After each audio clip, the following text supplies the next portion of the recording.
Let me show you how to install two WhatsApps on your Samsung Galaxy Tab S11, also S11 Ultra. So first make sure you have your WhatsApp, basically the first WhatsApp installed and running, and then we simply have to go in the settings, and in the settings find your advanced features.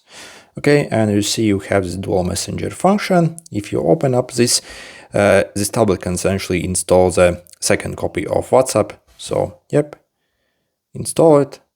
Agree to the terms. Also, you can either use the same contact list or also like different contact lists. So you can select also this over here if you want to.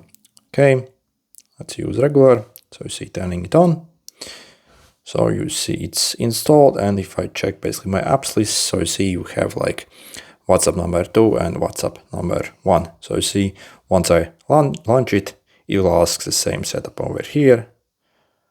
So you can link as companion or also like click over here to like use it with a phone number as well, like new account. Okay, good luck.